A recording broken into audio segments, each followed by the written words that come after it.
पशुपतिनाथ मंदिर, काठमांडू, नेपाल। ओम नमः शिवाय। धरा धरेन्द्र नंदिनी, विलास बंधु बंधुर, स्फुर्द दिगंत संतति, प्रमोद मान मानसे, कृपा कटाक्ष धोरणी, निरुद्ध धुर्ध रापदी, क्वचित विगंबरे मनो विनोद मेतु वस्तुनि। जो पर्वत राजसुता अर्थात पार्वती जी के विलासमय रमणीय कटाक्षों में परम आनंदित रहते हैं, जिनके मस्तक में संपूर्ण सृष्टि एवं प्राणीगण वास करते हैं तथा जिनकी कृपा दृष्टि मात्र से भक्तों की समस्त विपत्तियां दूर हो जाती हैं, ऐसे दिगंबर अर्थात आकाश को वस्त्र समान धारण करने वाले शिव जी की आराधना से मेरा चित्त सर्वदा आनंदित रहे। कला, धर्म और प्राकृतिक संसाधनों से परिपूर्ण एक प्राचीन राष्ट्र नेपाल।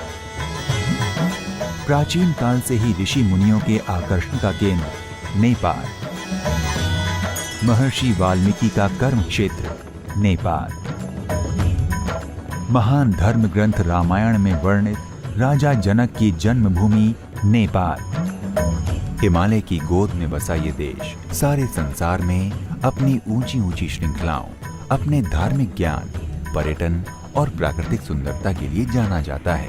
और इसी नेपाल की राजधानी काठमांडू से 3 किलोमीटर दूर यूनेस्को की विश्व धरोहर के रूप में शामिल देवपाटन गांव में बागमती नदी के तट पर भगवान श्री पशुपतिनाथ जी का मंदिर स्थित है।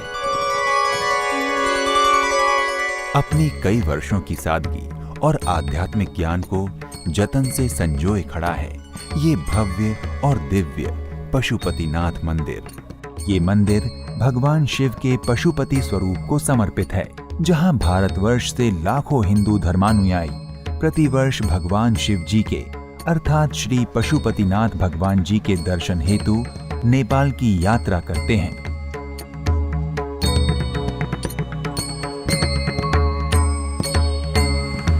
भारत से पशुपतिनाथ मंदिर जाने के लिए आप थल मार्ग या हवाई मार्ग का इस्तेमाल कर सकते हैं या यात्री सार्वजनिक और निजी वाहनों का प्रयोग कर सकते हैं। अगर यात्रियों को मुंबई से पशुपतिनाथ मंदिर तक की यात्रा करनी है तो यात्री मुंबई से सड़क के रास्ते होते हुए उत्तर प्रदेश के सोनौली पहुंचकर वहां से नेपाल के काठमांडू तक की यात्रा कर सकते हैं। ये दूरी तकरीबन 1920 किलोमीटर है। या यात्री मुंबई से बिहार के रक्सौल होते हुए वहां से नेपाल के काठमांडू तक की यात्रा कर सकते हैं। यात्री रेल मार्ग द्वारा भी यात्रा कर सकते हैं, जिसके लिए उन्हें मुंबई से उत्तर प्रदेश के गोरखपुर तक रेल से यात्रा करनी होगी और उसके बाद यात्रियों को बस या निजी वाहनों से काठमांडू तक की यात्रा करनी होगी। या यात्री मुंबई से बिहार के रक्सौल तक ट्रेन से यात्रा कर सकते हैं और वहां से काठमांडू तक की यात्रा उन्हें बस या निजी वाहनों द्वारा करनी होगी। श्रद्धालु हवाई मार्ग द्वारा भी मुंबई या दिल्ली से काठमांडू हवाई अड्डे तक की यात्रा कर टैक्सी द्वारा मंदिर तक 10 मिनट में पहुंच सकते हैं। बौद्धनाथ स्तूप से भी टैक्सी द्वारा 10 मिनट में मंदिर तक पहुंचा जा सकता है। आप काठमांडू के सिटी बस स्टेशन या रत्ना पार्क से भी बसें ले सकते हैं। आप पशुपतिनाथ मंदिर की यात्रा साल भर में कभी भी कर सकते हैं। हालांकि महाशिवरात्रि, तीज और बाला चतुर्थी के त्योहारों के दौरान मंदिर में भक्तों की सबसे ज्यादा भीड़ होती है। अगर आप इन मौकों पर यात्रा करना चाहते हैं तो आपके पास पर्याप्त समय होना चाहिए, वरना घूमने के लिहाज से आप किसी भी मौसम में यहाँ आ सकते हैं।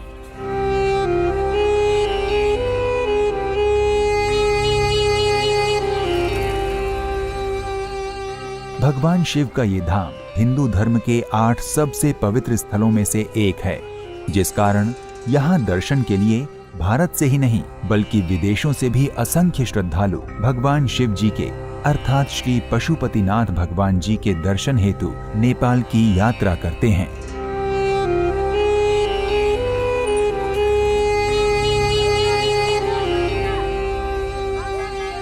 माना जाता है कि ये लिंग वेद लिखे जाने से पहले ही स्थापित हो गया था। भगवान पशुपतिनाथ काठमांडू के प्राचीन शासकों के अधिष्ठाता देवता हैं। ये मंदिर पाशुपत संप्रदाय से संबंधित है। वैसे तो इस मंदिर के निर्माण का कोई प्रमाणिक इतिहास नहीं है, किंतु मान्यताओं के अनुसार इस मंदिर का निर्माण सोमदेव राजवंश के पशु प्रेक्ष ने 3री सदी ईसा पूर्व में करवाया था। बाद में इस मंदिर का पुनः निर्माण लगभग 11वीं सदी में किया गया। कालांतर में दीमक की वजह से इस मंदिर को बहुत नुकसान हुआ, जिसके कारण लगभग 17वीं सदी में इसका पुनर्निर्माण कराया गया। बाद में मध्य युग तक इसी तरह दिखने वाले मंदिरों का निर्माण किया गया। ऐसे मंदिरों में भक्तपुर, ललितपुर और बनारस 19वीं शताब्दी के प्रारंभ में शामिल हैं। इसे वर्तमान स्वरूप नरेश भूपलेंद्र मल्ला ने 1697 में प्रदान किया।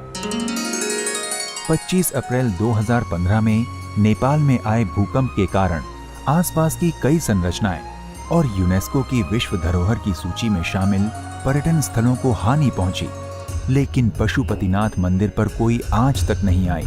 दीवारों पर बस कुछ दरारें दिखाई देती हैं। स्थानीय लोग और भक्त इसे दैवीय शक्ति का संकेत मानते हैं। इसी प्रकार के दैवीय शक्ति के संकेत हमें केदारनाथ में भी देखने को मिलते हैं, जहां पर कुछ सालों पहले महाप्रलय के कारण केदारनाथ के आसपास के क्षेत्रों में बहुत क्षति पहुंची, लेकिन केदारनाथ के मुख्य मंदिर को कुछ भी हानि नहीं हुई। जबकि अन्य लोग ये तर्क भी देते हैं कि मंदिर की वास्तुकला और मजबूत आधार इसके मुख्य कारण हो सकते हैं।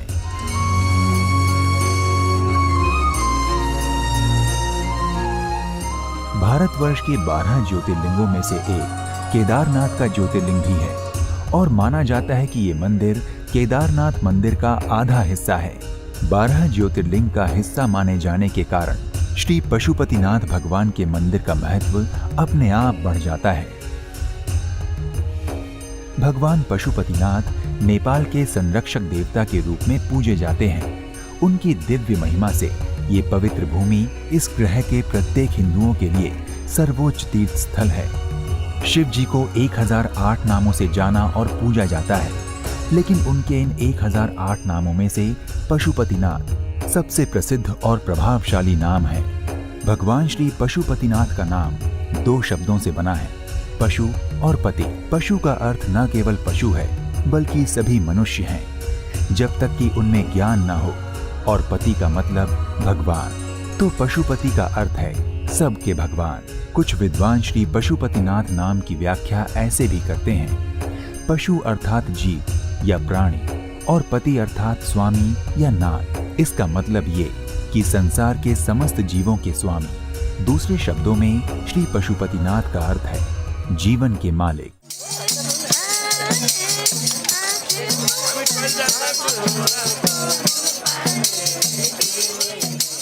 ये कहा जाता है कि पशुपतिनाथ मंदिर की ऐसी विशेषता है कि यदि आपकी मृत्यु इस मंदिर के परिसर में होती है तो जीवन काल में किए गए समस्त पापों के बावजूद दोबारा आपका जन्म मनुष्य रूप में ही होगा।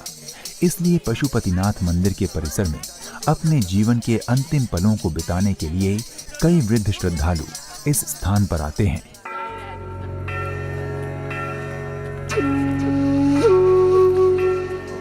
मुख्य रूप से हिंदुओं को ही पशुपतिनाथ मंदिर परिसर में प्रवेश करने की अनुमति है। हिंदू यानी कि वैदिक, बौद्ध, जैन और सिख। आगे जंगल के किनारे पशुपतिनाथ मंदिर के दृश्यावलोकन के लिए एक बहुत बड़ा बरामदा बनाया गया है। चूंकि गैर हिंदू श्री पशुपतिनाथ मंदिर में नहीं जा सकते, इसलिए गैर हिंदू और विदेशी पर्यटक इस बरामदे से ही श्री पशुपतिनाथ के मंदिर की कलात्मकता का अवलोकन कर सकते हैं। This is the second time I'm here to Pashupatinath. My parents, my family members have never been here, and I was told that Pashupatinath is very important in Nepali culture, and so we would like to understand more about the significance of this place, about the temple. We have some background of understanding in Buddhism, and there seem to be some connections or some similarities, and that makes it very interesting also to visit a place like this. Some of the symbolism is very similar, some of the symbolism is very different. And we try to come to a deeper understanding about both the religious aspects and the cultural aspects here in Nepal. मैं चंडीगढ़ से आई हूँ और मैं यहाँ दर्शन करने तीसरी बार आई हूँ। इनकी मान्यता काफ़ी अच्छी है, इस वजह से मन करता है कि बार बार आएँ और अच्छा लगता है आकर के। काफ़ी यहाँ पे मन को बड़ी शांति मिलती है। हम पहली बार इसलिए दर्शन करने आए, मनोकामना लेके कि जो भी है हमारी मनोकामना पूरी करे पशुपतिनाथ हमारे। पशुपतिनाथ की जय। ये मंदिर हिंदू और बौद्ध वास्तुकला का अप्रतिम मिश्रण है। पगोड़ा शैली में बना ये विशाल मंदिर 2 मंजिला है। दोनों मंजिलों में बनी ढलानदार छतों में सोने की परत चढ़ाई गई है। मंदिर के सबसे ऊपर स्वर्ण कलश जैसा शिखर है। ये मंदिर लगभग 264 हेक्टेयर क्षेत्र में फैला हुआ है, जिसमें 518 मंदिर और स्थापत्य सम्मिलित हैं। मंदिर की द्विस्तरीय छत का निर्माण तांबे से किया गया है। उस पर सोने की परत चढ़ाई गई है। मंदिर के भीतर 2 गर्भगृह हैं। भीतरी गर्भगृह वो स्थान है जहां शिवलिंग को स्थापित किया गया है, जबकि बाहरी गर्भगृह एक खुला गलियारा है। लकड़ी से बने स्तंभ जो मंदिर को सहारा देते हैं, उनमें कई देवी देवताओं की छवि को इस तरह से नक्काशित किया गया है जैसे वे भगवान की आराधना करने के लिए बनाए गए हैं। मुख्य मंदिर में कुल 4 द्वार हैं जो चारों दिशाओं में स्थित हैं, जहां से होकर भक्तगण श्री पशुपतिनाथ भगवान के दर्शन कर सकते हैं। मंदिर का मुख्य द्वार पश्चिम की ओर है। अधिकांश श्रद्धालु इसी द्वार से प्रवेश करते हैं। जैसे ही श्रद्धालु इस द्वार से प्रवेश करते हैं, उन्हें नंदी के विशाल स्वरूप के दर्शन होते हैं। जैसा कि हिंदू धर्म में मान्यता है, नंदी भगवान शिव का वाहन है, किंतु कुछ हिंदुओं का मानना है कि भगवान शिव से पहले नंदी को देखना अशुभ होता है। इसलिए वे मंदिर में प्रवेश करते समय अपनी आंखों को पशुपतिनाथ मंदिर के कलश की ओर केंद्रित करते हैं, ताकि उनकी नजर श्री पशुपतिनाथ जी के दर्शन से पहले नंदी पर न पड़े। ये भी मान्यता है कि जो भी व्यक्ति इस स्थान के दर्शन करता है, उसे किसी भी जन्म में फिर कभी पशु योनि प्राप्त नहीं होती। हालांकि शर्त यह है कि शिवलिंग के दर्शन के पहले नंदी के दर्शन न करें। यदि कोई श्रद्धालु ऐसा करते हैं तो उनका अगला जन्म पशु योनि में होगा। दूसरा द्वार है मंदिर के पूर्व की ओर बागमती नदी का आर्य घाट। आर्य घाट में स्नान कर भगवान को जल चढ़ाने वाले भक्त तथा भगवान के दर्शन से पहले नंदी को देखना अशुभ मानने वाले श्रद्धालु इसी द्वार से मंदिर में प्रवेश करना पसंद करते हैं। पौराणिक काल से ही केवल इसी घाट के पानी को मंदिर के भीतर ले जाए जाने का प्रावधान है। कुछ श्रद्धालु गौरी घाट में स्नान कर तीसरे द्वार से प्रवेश कर अन्य देवी देवताओं के दर्शन करने के पश्चात पशुपतिनाथ भगवान के दर्शन करते हैं। चतुर्थ द्वार दक्षिण द्वार है, जो तांबे और सोने के मिश्रण से बना है। घंटानाद के साथ प्रतिदिन प्रातः 4 बजे भंडारियों द्वारा गर्भगृह का पश्चिमी द्वार खोला जाता है। प्रातः 9 बजे अन्य 3 दरवाजे भी खोले जाते हैं। मंदिर में कलश पूजा का विशेष महत्व है। श्री पशुपतिनाथ की पूजा के लिए उनकी मूर्ति से पिछले दिन के श्रृंगार उतारकर विभिन्न तीर्थों के पवित्र जल से उनका स्नान किया जाता है। इस प्रक्रिया को आदि कलश अभिषेक कहते हैं। इसके पश्चात उन्हें बारी बारी से शहद, चीनी और बागमती नदी के जल से स्नान कराया जाता है। स्नान के पश्चात लिंग के ऊपर बेलपत्र, अक्षता, रुद्राक्ष और सिंदूर चढ़ाकर विशेष पूजा की जाती है। फिर अगरबत्ती, धूप, कपूर, तेल दीप से आरती करके भक्तों को दीप स्पर्श कराया जाता है। फिर दोपहर 12 बजे भगवान का पूर्ण कलश अभिषेक होता है। दोपहर श्रृंगार आरती के बाद 1:30 बजे शंख जल अभिषेक होता है। तत्पश्चात भगवान को बाल भोग चढ़ाकर मंदिर के चारों पट शाम 5 बजे तक बंद कर दिए जाते हैं। पशुपतिनाथ मंदिर में रुद्राभिषेक का विशेष महत्व है। रुद्राभिषेक में शिवलिंग को पवित्र स्नान कराकर पूजा अर्चना की जाती है। रुद्राभिषेक पूजा के सबसे शक्तिशाली रूपों में से एक है और माना जाता है कि इससे भक्तों को समृद्धि और शांति के साथ आशीर्वाद मिलता है और कई जन्मों के पाप नष्ट हो जाते हैं। इस पूजा में पशुपतिनाथ भगवान को पंचामृत अर्थात दही, दूध, घी, शहद और शक्कर अर्पण किया जाता है। पुजारी पूजा की समाप्ति के पश्चात श्रद्धालुओं को प्रसाद, चंदन और पवित्र माला देते हैं।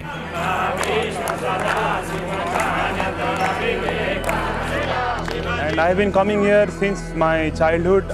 Since I live here, so coming at Pashupati is not a new thing for me.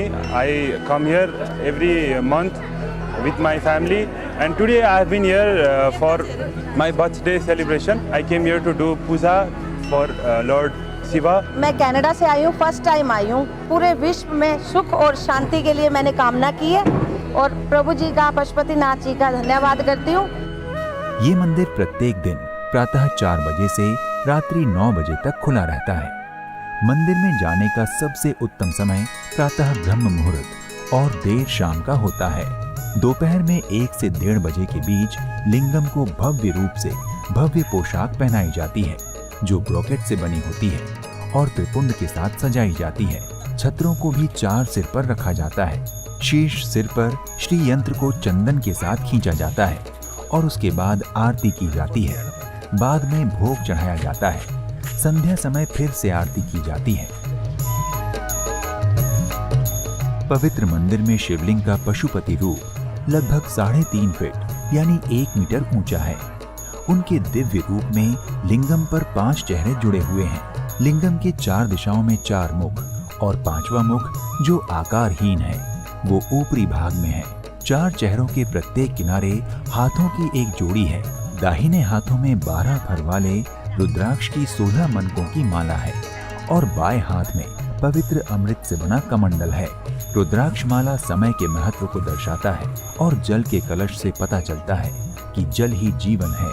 सभी मुख अपने आप में कुछ महत्व और नाम लिए हुए हैं। शिवलिंग पर पूर्व दिशा में बने मुख को तत्पुरुषा, दक्षिणी मुख को अघोरा, उत्तरी मुख को वामदेव तथा पश्चिमी दिशा वाले मुख को साध्योजटा के नाम से जाना जाता है।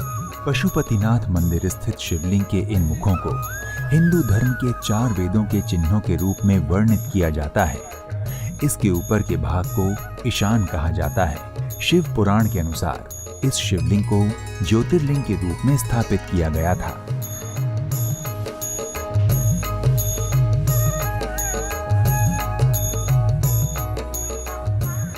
पशुपतिनाथ मंदिर की एक और विशेषता ये है कि यहाँ की मुख्य मूर्ति की पूजा पाठ और उसे छूने का जिम्मा केवल 4 पुजारियों को ही है। इन पुजारियों को भट्ट कहते हैं। भट्ट कर्नाटक के उच्च शिक्षित वैदिक द्रविड़ ब्राह्मण विद्वान हैं। अन्य हिंदू मंदिरों के विपरीत पशुपतिनाथ मंदिर के पुजारियों का चयन वंशानुगत तौर पर नहीं होता।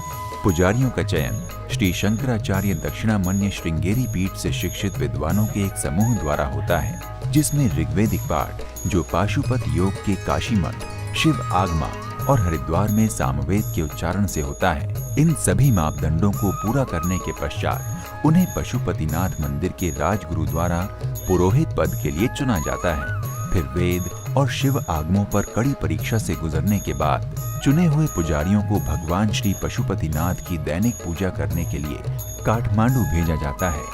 मंदिर में तस्वीर लेना सख्त मना है, इसलिए इस चलचित्र में पशुपतिनाथ भगवान के लिंग रूपी प्रतिमा का कोई चित्रण नहीं है।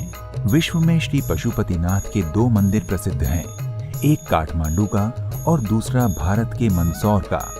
दोनों ही मंदिर में मूर्तियां समान आकृति वाली हैं और कहते हैं कि जो भी छायाचित्र सर्वत्र उपलब्ध हैं, वो मंदसौर के श्री पशुपतिनाथ भगवान का है।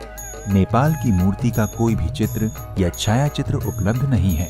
श्री पशुपतिनाथ भगवान जी के दर्शन प्रत्यक्ष जाकर ही किए जाते हैं। इसे भगवान शिव के मानव अवतार के रूप में भी माना जाता है। मैं हिमाचल प्रदेश से आई हूँ, धर्मशाला से आई हूँ। मैं कहती थी प्रभु अगर आप बुलाओगे ना तंदुरुस्ती में बुलाना। तो देखो एक दिन ऐसा आ गया, साक्षात शिव जी हैं यहाँ के, साक्षात अवतार है पशुपति जी भोलेनाथ के। तो उन्होंने हमें बुला लिया। हम रोज ये मन्नत करते थे, तो हम कहते हैं हे भोलेनाथ सारा संसार सुखी रहे, सबके दुख दूर हो, दरिद्र दूर हो, निरोगी काया हो, हाथ में माया हो। Namaskar, we are from Andhra Pradesh, India. The temple was awesome, excellent feeling and never see the Parameshwar. This temple was so nice, superb. This is the first time we will come and the experience was awesome. Pashupatinath मंदिर के भीतरी आंगन में मौजूद मंदिर और प्रतिमाओं में वासुकीनाथ मंदिर, उन्नमत्ता भैरव मंदिर, सूर्य नारायण मंदिर, कीर्ति मुख भैरव मंदिर, बुढ़ानील कंठ मंदिर और 184 शिवलिंग मूर्तियां प्रमुख रूप से मौजूद हैं, जबकि बाहरी परिसर में राम मंदिर, विराट स्वरूप मंदिर, 12 ज्योतिर्लिंग और गृहेश्वरी मंदिर के दर्शन किए जाते हैं। मंदिर के बाहर एक रुद्राक्ष का पेड़ है। पशुपतिनाथ मंदिर में आर्य घाट का विशेष महत्व है, क्योंकि ये घाट मंदिर के पास एकमात्र स्थान है जिसका पानी पवित्र माना जाता है और इसका उपयोग मंदिर के कार्यों में किया जाता है। पशुपतिनाथ मंदिर के उत्तर पूर्व में बागमती नदी के किनारे पर गौरी घाट है। गृहेश्वरी जाने वाली सड़क के पुल के नीचे एक बड़ा पत्थर है। नदी की धार से कटकर इस पत्थर पर विभिन्न आकृतियां बन गई हैं। ये पत्थर गौरी का प्रतीक है, इसी कारण इसका नाम गौरी घाट पड़ा है। पौराणिक कथा के अनुसार इस घाट के उस पार पहाड़ पर स्थित किरांतेश्वर को प्रसन्न करने के लिए माता पार्वती ने इस घाट पर माघ मास में नित्य स्नान किया था। मान्यता है कि इस गौरी घाट पर स्नान कर किरांतेश्वर के शिवलिंग के दर्शन करने से आरोग्य, सुख संपत्ति और मोक्ष की प्राप्ति होती है। पशुपतिनाथ मंदिर में साल भर में कई त्योहार मनाए जाते हैं, किंतु सबसे महत्वपूर्ण त्योहार महाशिवरात्रि का होता है, जिसमें न केवल नेपाल बल्कि विश्व के हर कोने से हजारों श्रद्धालु शामिल होते हैं। इसके अलावा बाला चतुर्थी और तीज आदि त्योहार भी यहाँ बड़े धूमधाम से मनाए जाते हैं। तीज पशुपतिनाथ मंदिर में सबसे प्रसिद्ध त्योहारों में से एक है। ये त्योहार हिंदू नेपाली महिलाएं अपने पति की खुशहाली के लिए मनाती हैं। ऐसा माना जाता है कि उस दिन उपवास रखने से पति पत्नी के बीच संबंध मजबूत होते हैं। इसी विश्वास के चलते हर साल यहाँ माघ महीने में मेला लगता है। किरांतेश्वर शिवलिंग के बारे में एक पौराणिक कथा है। सतयुग में भगवान शिव पार्वती को बताए बिना किरांत रूप धारण कर श्लेषमांतक वन में विहार करने आए थे। इस बात का पता माता पार्वती को चलने पर वे किरांतनी रूप धारण कर यहाँ आ गई। शिव जी उन्हें पहचान न सके, लेकिन उनकी सुंदरता पर मोहित हो गए। उन्होंने पार्वती जी के समक्ष विवाह का प्रस्ताव रखा। पार्वती जी उन्हें उनके पिताजी से मिलाने हिमालय को ले गईं। हिमालय के नजदीक जाते ही वे भागकर यहाँ वापस आए और किरांतेश्वर शिवलिंग के रूप में यहाँ रहने लगे। इसलिए माता पार्वती ने माघ महीने में गौरी घाट में स्नान कर महादेव को प्रसन्न किया। एक पौराणिक कथा ये भी कही जाती है कि माता सती देवी ने अपने पिता दक्ष प्रजापति के यज्ञ कुंड में अपने शरीर का त्याग किया, लेकिन अग्नि उन्हें भस्म न कर पाई। शंकर भगवान सती देवी के शव को कंधे पर उठाकर विलाप करते हुए तीनों लोक में घूमने लगे। देवताओं के अनुरोध पर भगवान विष्णु ने मक्खी की रचना कर सती देवी के शरीर में छोड़ दिया। मक्खियों के कारण उनके अंग गलकर जगह जगह गिरने लगे। जहाँ जहाँ सती के अंग गिरे वहाँ एक शक्ति पीठ बन गया। ये सती देवी के प्रथम अंग पतन होने का स्थान है। इस आध्यात्मिक भूमि पर साधु, संत, बैरागी, अघोरी, श्रद्धालुगण श्री पशुपतिनाथ भगवान की भक्ति में तल्लीन होते दिखते हैं।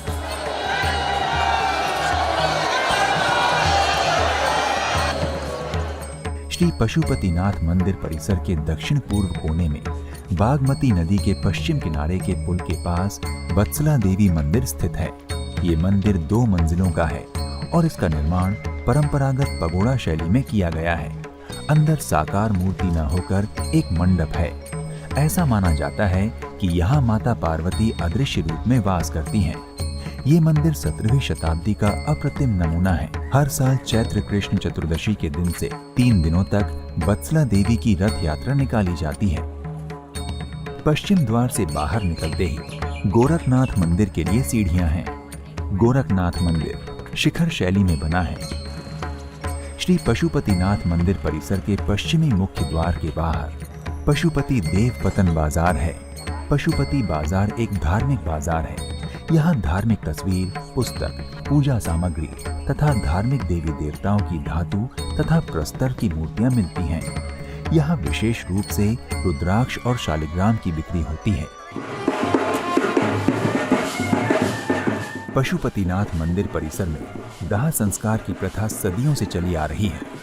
कथाओं के अनुसार ये मान्यता है कि जिसका भी दाह संस्कार पशुपतिनाथ मंदिर परिसर में होता है उसे मोक्ष की प्राप्ति होती है। नेपाल के विभिन्न क्षेत्रों से लोग यहाँ दाह संस्कार करने के लिए आते हैं।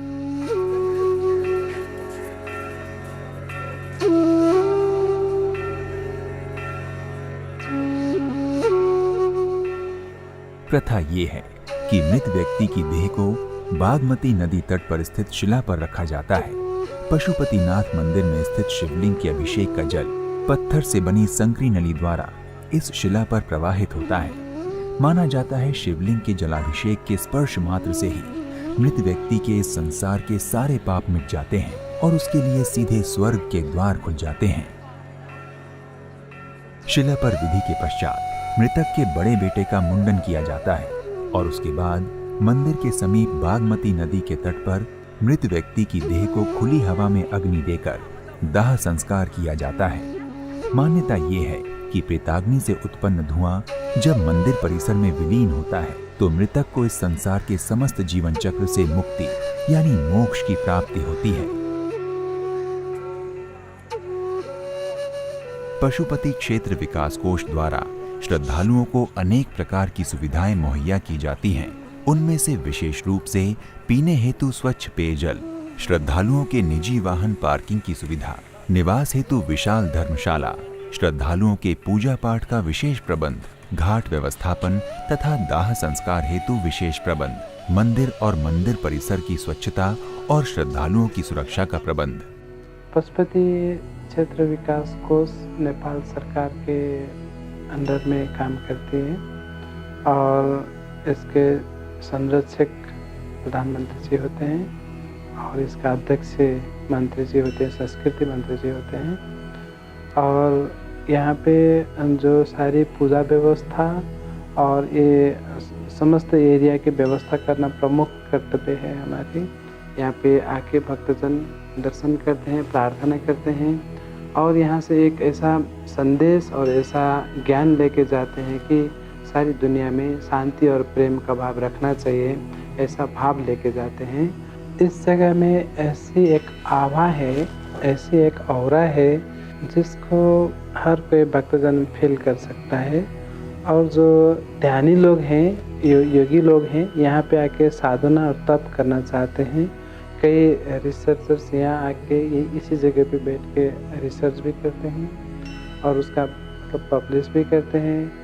बहुत सारे सन्यासी और धार्मिक गुरुओं का भी एक प्रमुख केंद्र रहा है। और जो भारत के लोगों में भगवान पशुपतिनाथ के प्रति जो अगाध आस्था और श्रद्धा रही है वो सदियों से है और उस हिसाब से हमारे दोनों देशों के बीच मित्र भाव भी बना रहा है और सदियों तक चलता रहेगा।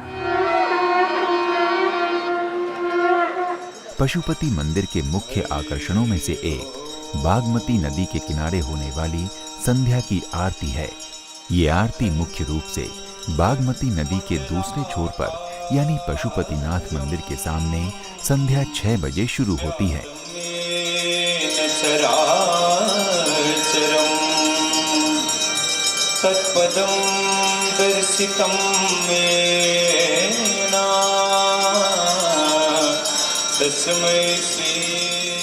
आरती 3 पुजारियों द्वारा तेल के दियों और अन्य पूजा सामग्रियों द्वारा की जाती है।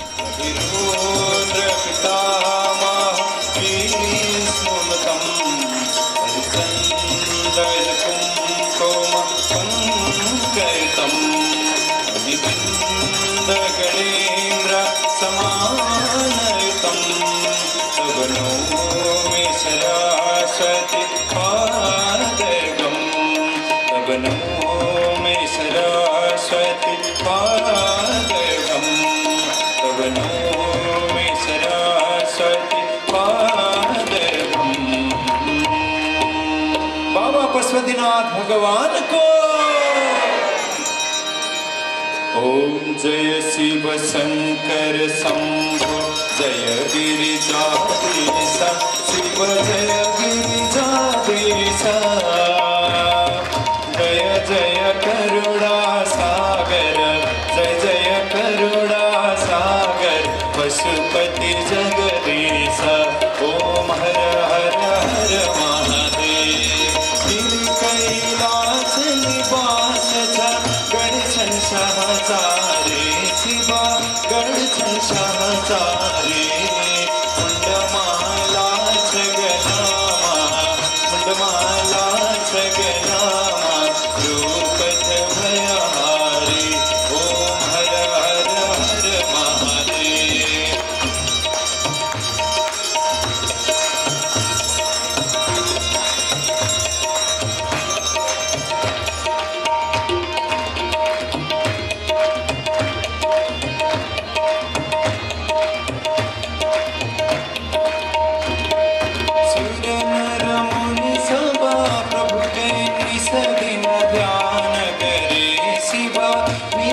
दीन ध्यान करे परमानंद मगन भये परमानंद मगन भये लांछन पार करे ओम हर हर हर महादेव सच्चिदानंद परात्पर सजन हितकारी शिवा सजन हितकारी जय जय सांब सदा शिवा जय सांब सदा शिवा जय जय त्रिपुरारी ओम हर हर हर महादेव ओम हर हर हर महादेव ओम हर हर हर महादेव।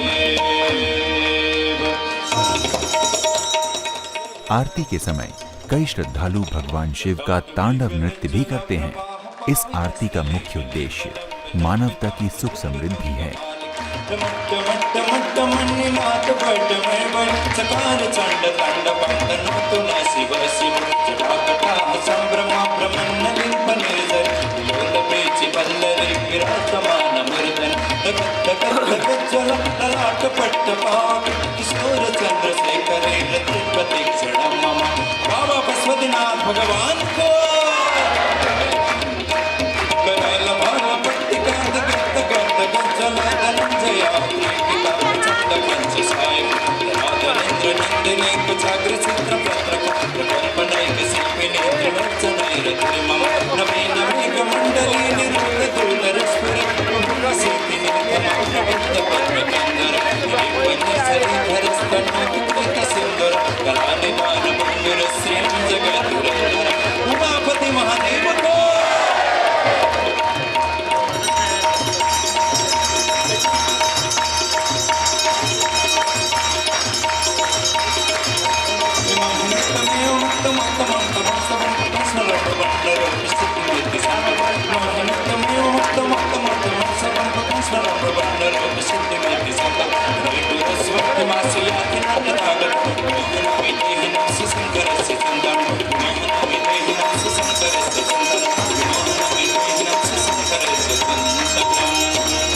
बाबा पशुपतिनाथ भगवान को श्री माता बागमती गंगा को। श्री पशुपतिनाथ भगवान आपकी हर मनोकामना पूर्ण करें और आपका जीवन सुखद हो। इसी प्रार्थना के साथ हम श्री पशुपतिनाथ मंदिर की यात्रा यहीं समाप्त करते हैं। जय भोलेनाथ, जय पशुपतिनाथ।